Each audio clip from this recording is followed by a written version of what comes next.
ఇక ఈ బతుకమ్మలో అమ్మ మామూలుగా చాలా మంది ఈ ముఖ్యంగా తెలంగాణ ఏర్పడిన తర్వాత మనకి రాష్ట్రీయ ఫెస్టివల్ వచ్చిన తర్వాత చాలా మందికి తెలుస్తుంది.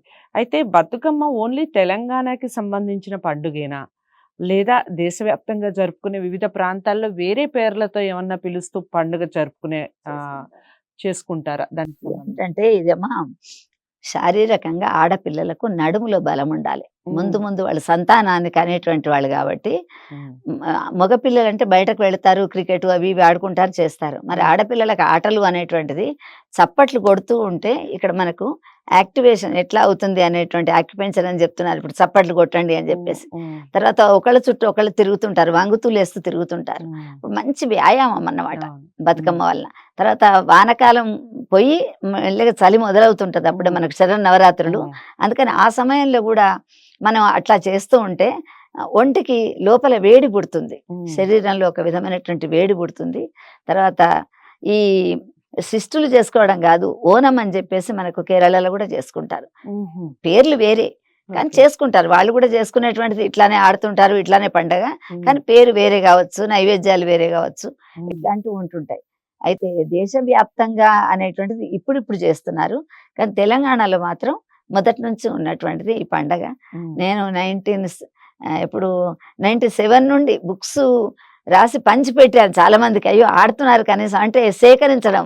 ముసలి వాళ్ళ నోళ్ళల్లో మౌఖికమైనటువంటి సాహిత్యం ఇది. హ్మ్. హ్మ్. పుస్తకాల రూపంలో లేదెక్కడ గూడా. ఓకే. అందుకని మన తెలంగాణ జిల్లాలు నల్గొండ, వరంగల్, కరీంనగర్ నేను వివిధ ప్రాంతాల్లో ఉద్యోగం చేశాను. హ్మ్. హ్మ్. చేయడం వలన అక్కడ పెద్దవాళ్ళ దగ్గరికి వెళ్ళి ఆ పాటలన్నీ రికార్డ్ చేశాను. హుహు. చేస్తుంటే మౌఖికంగా ఉన్నటువంటి దాంట్లో కొంచెం ఒత్తులు, దీర్ఘాలు, తప్పులు ఉంటుంటాయి.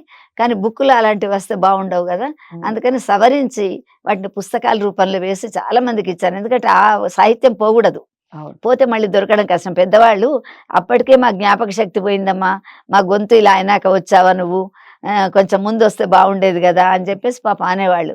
అయితే ఆ రికార్డ్ చేస్తూ కళ్ళు మూసుకునేదాన్ని. మధ్యలో ఆపామంటే వాళ్ళు రెండెక్కం 2 అని మొదటికి పోయినట్టు పోతుంటారు. అందుకని వాళ్ళను డిస్టర్బ్ జేయకుండా ఆ! పాటలన్నీ సేకరించాను. దాదాపు 180 పాటలు సేకరించి ఓహ్! వేశాను. హ్మ్. అందులో ఇప్పుడు మాత్రం వాళ్ళు బయటకు వెళ్ళేటప్పుడు అంటే కట్ట దగ్గరికి పోతారు బతుకమ్మది పట్టుకొని.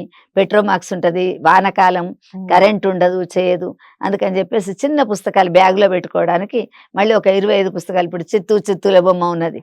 ఈజీగా ఉండేటువంటి పాటలున్నాయి చూడండి. హ్మ్. తప్పకుండా హ్మ్. శ్రీలక్ష్మిని మహిమలు గౌరమ్మ చిత్రమై తోచునమ్మ గౌరమ్మ హ్మ్. పార్వతి మాతవై ఇట్లా పరుగు శ్రీ లక్ష్మి అని జెప్పేసి అమ్మవారు ముగ్గురు అమ్మల యొక్క మూలపుటమ్మ. హ్మ్. ఎట్లా ఉంటది అని జెప్పేసి వాటిలలో కొన్ని ముఖ్యమైనటువంటి పాటలు, తర్వాత రైతుల పాటలు దీంట్లో ఏం తెలుస్తాయంటే వీరగాథలు తెలుస్తాయి మనకు. హ్మ్. తర్వాత రైతు మనకు వెన్నెముక లాంటి వాడు కాబట్టి రైతు ఎలా బతుకుతున్నాడు, రైతు జీవనం ఎలా ఉన్నది, హ్మ్. మన ప్రధానమంత్రి మొట్టమొదలు వచ్చినటువంటి జవహర్లాల్ నెహ్రూ గారు ఎలా వచ్చారు, దేశభక్తి పాటలు ఎన్నో ఉన్నాయి సేకరించడం. హుహు. అందుకని చెప్పేసి తెలంగాణలో ఉన్నటువంటి పాటలన్నీ దాదాపు సేకరించాను. ఓకే.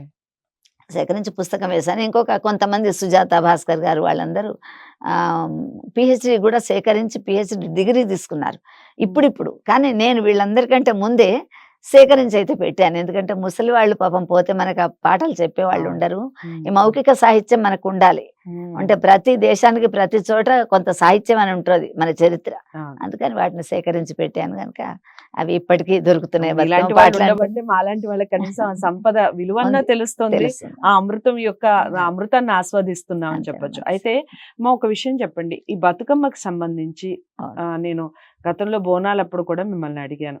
ఆ! కంటిన్యూటీ ఉండాలంటారా? బతుకమ్మ ప్రతి సంవత్సరం ఖచ్చితంగా ఆడాలి అంటారా? లేదా ఈ ఇయర్ యాడ్ అవ్వచ్చు. నెక్స్ట్ ఇయర్ ఆడకుండా ఉండొచ్చు. ఇంట్లోనే ఉండొచ్చు. ఏదన్నా అవును. పని మీద అవును. లేదా ఏదైనా ఇంట్లో శుభకార్యం చేసుకొని సందర్భం ఉండొచ్చు. అవును. అలాంటి టైంలో అవును. బతుకమ్మని ఏ విధంగా సెలబ్రేట్ చేసుకోవాలి?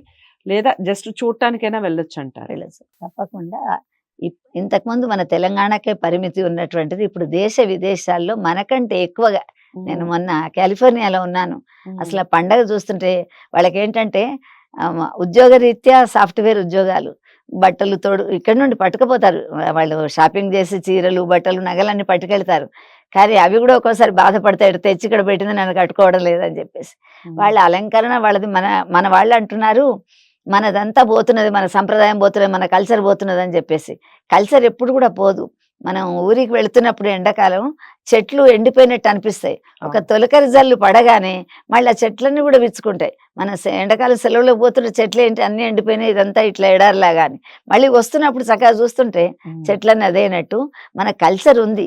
మా చిన్నప్పుడు ఇన్ని రకాల బొట్లు, ఇన్ని రకాల ముగ్గులు, సంక్రాంతి ముగ్గులు, తర్వాత ఇన్ని రకాలైనటువంటి జడలు, తర్వాత గాగ్రా చోళీలు, నగలు, ఇలాంటివి లేవు అసలు. ఉమ్, కానీ ఉమ్. ఇప్పుడు పిల్లలు రకరకాల గాజులు, మ్యాచింగ్లు ఎంత చక్కగా వేసుకొని ఆడుతున్నారంటే చిన్న పెద్ద చక్కగా వాళ్ళు మంచి ఎట్లా రిధం తప్పకుండా వాళ్ళు పాటలు పాడుతున్నారు, ఆడుతున్నారు. మైకులు పెట్టుకున్నా పాడుతున్నారు. ఏదో ఒకటి పెట్టుకొని మాటలు పాడడం లేదు, మైకు పాడుతుంటేనే ఎగురుతున్నారంటే కనీసం అదన్నా చెయ్యనివ్వండి. ఉంటే చేస్తున్నారు కదా. వాళ్ళకు నేర్చుకోవాలి అనిపిస్తుంది దాని వెనక ఏముంది అని ఉమ్, చెప్పేసి. ఉమ్, అందుకని ప్రతి వాళ్ళు కూడా ఇది ఆడుతున్నారమ్మ బతుకమ్మ పండగ. తర్వాత వాళ్ళు ఏదన్నా వాళ్ళ అమ్మ చనిపోయో నాన్న చనిపోయో బాధలో ఉన్నారనుకోండి, ఉన్నటువంటి సమయంలో చూడ్డానికి పోవచ్చు, ఓకే. చూడ్డానికి పోవచ్చు. తర్వాత ఆడడం కూడా తప్పేం లేదు. అమ్మవారికి ఏంటంటే అందరూ ఆడొచ్చు, అందరూ చూడొచ్చు అని చెప్పేసి ఉంటది కాబట్టి అందరూ ఆడతారు. ఆడి పాడేటువంటి పండగ ఇది. ఓకే. అందుకని తెలంగాణ పాటలకి సంబంధించి మామూలుగా మీరు అవును. మంచి రచయిత్రి కాబట్టి అవును. అడుగుతున్నాను. అవును. తెలంగాణ ఈ బతుకమ్మ పాటలు, అవును. పాటలన్నీ కూడా తెలంగాణ వ్యాప్తంగా మామూలుగా మాటలతో పాటు పాటలు పుట్టాయా? అవును. పాటలు పుట్టాక దానికి ఒక రూపం వచ్చిందా? దానికి సంబంధించి చెప్పండి. ఇప్పుడు శ్రామికమైనటువంటి వాళ్ళు పొలాల్లో కలుపులు వేస్తుంటారమ్మా. ఉమ్, ఉమ్, తర్వాత దంచుతుంటారు రోకళ్ళతో, ఉమ్, తర్వాత విసురుతుంటారు. విసిరినప్పుడు వాళ్ళ శ్రమ ఇప్పుడు పడవలో వెళ్ళేటువంటి వాడు శ్రమ తెలియకుండా ఉండాలంటే హైలెస్సో హైలెస్సో అనుకుంటూ అవును, పోతుంటాడు. అవును. అట్లానే వీళ్ళు కూడా నాట్లు పెడుతూ కలుపులు పెడుతూ పరాచకాలు చేసుకుంటూ వదినే మరదళ్ళు వాళ్ళు లేకుంటే తనకు ఏదన్నా తన భర్తతో ఏదైనా ప్రాబ్లమ్స్ ఉంటే నువ్వు చేస్తాను ఏదో బాధలో గాథలు చెప్పుకుంటూ పాడుతుంటారు. ఉమ్, అట్లా ఉమ్, మౌఖికంగా పాడేటువంటి పాటలు అనేకం ఉంటుంటాయి. ఆ మౌఖిక సాహిత్యం మనకు బతుకమ్మలో కూడా కనిపిస్తూ ఉంటుంది. ఉమ్, అందుకని ఇదంతా ఇక్కడ ఉన్నటువంటి సాహిత్యం అంతా కూడా మొదలు మౌఖికంగా వచ్చింది. ఉమ్, వచ్చిన తర్వాత మాలాంటి వాళ్ళు వాటిని సేకరించి ఉమ్, వాటిని మళ్ళీ పుస్తక రూపంలో వేసి అందించారు. ఉమ్, ఇప్పుడు అక్షరయాను వీళ్ళు ఇలాంటి వాళ్ళు నిన్ననే బతుకమ్మ పుస్తకం వచ్చింది. ఉమ్, బతుకమ్మ విశిష్టత ఏంటి అని అడిగారు. ఉమ్, అడిగితే ఒకళ్ళు శ్రీచక్రానికి ప్రతీక అన్నారు, ఒకళ్ళు దాంట్లో ఉన్నటువంటి ప్రసాదాల్లో ఉన్నటువంటి ఆహార నియమాలు అవి మన శరీరానికి ఏ విధంగా ఉపయోగపడతాయి, ఆరోగ్య ఉమ్, రకమైనటువంటి ప్రసాదాలు తింటే మనకి ఏమొస్తుంది, అప్పుడే చేస్తారు, ఉమ్, ఎందుకు ఉమ్. చేస్తారు, నైవేద్యాల గురించి కూడా మీకు చెప్తాను నెక్స్ట్ ప్రశ్నలో. చెప్పండి. ఉమ్, అందుకని చెప్పేసి ఇలాంటివన్నీ కూడా మనకు ఆ బతుకమ్మ పాటల్లో కనిపిస్తూ ఉంటాయి. రైట్. ఇది మౌఖికంగా వచ్చినటువంటిది. తర్వాత మేము సాహిత్యంగా సాహిత్యం అది చేస్తాం. రాయడం అంతే. జరిగింది. చాలా చక్కటి విషయం.